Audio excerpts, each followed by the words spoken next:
Hi guys, how are you? Very Good, thank well. How you. are you?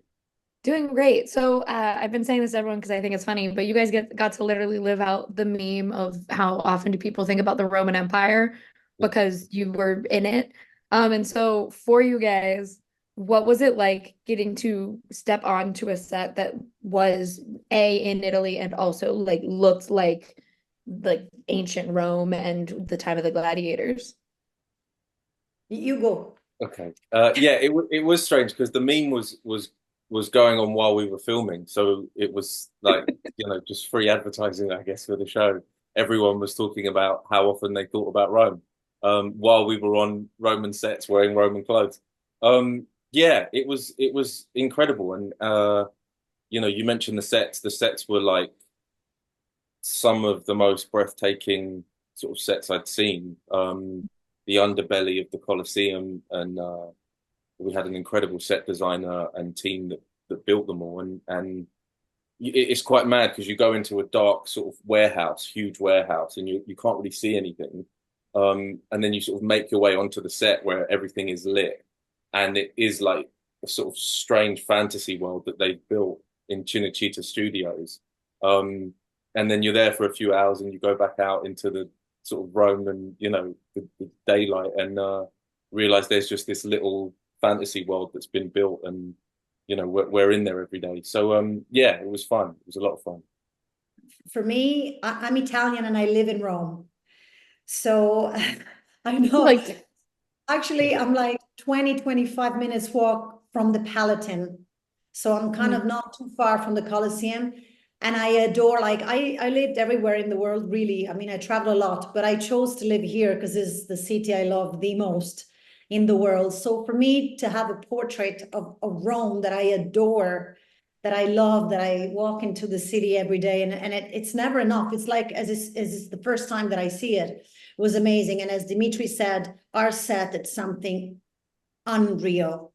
Like the scale and how rich the details were and how epic the scale of the set was, from the Suburra, which is like the markets, to the underbelly of the Colosseum, and then the Circus Maximus, and then the houses, like the patricians' houses. I mean, it's something that I honestly, I've never experienced in many years of career. So has been a gift, a gift.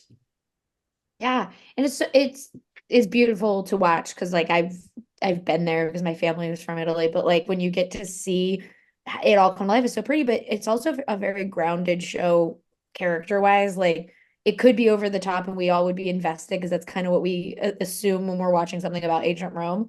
But the characters are very grounded. And so for you guys, how was that approach to make those characters as real as possible in a show that does have, the grandiose of gladiators and ancient Rome behind it? I think the first thing is the scripts deal with a slightly more day-to-day existence of the people in Rome. I mean, obviously you're dramatizing these things, but the element of like the our world in the show is filled with people that have very specific jobs. It's not just the main characters, the people sort of just to the exterior of them all make this world feel real. You have betting taverns, and you have, you know, stable hands that are involved in the lives of of people like Scorpus, and I think it just gives this feeling of real life happening. Mhm. So that really helps. I think Rodat scripts really try to invest in the day to day sort of almost mundane moments too.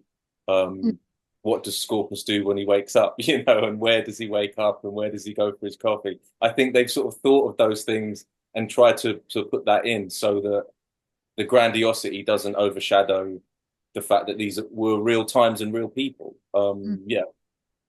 Yeah, I think Dimitri is totally right. Like the psychological aspects of our characters are really strong base, like the life and the purpose of their path and their journey is grounded by very ancestral feeling, which is saving your kids, or becoming an emperor, or defending your house. Like it's such a primal kind of core. The story has primal kind of topics, and then each character is driven by an extreme strength to survive a wild jungle that Rome was. So every kind of passion and feelings, it's take at the highest level, because it was more dangerous, more wild, more, fierce to live in that time. So you take all the emotions at the next level. That's why it's very adrenalinic. Yeah, I 100% agree. Thank you guys so much for talking with me, and I can't wait for everyone to get to see Those About to Die. Thank you, Thank Rachel. you.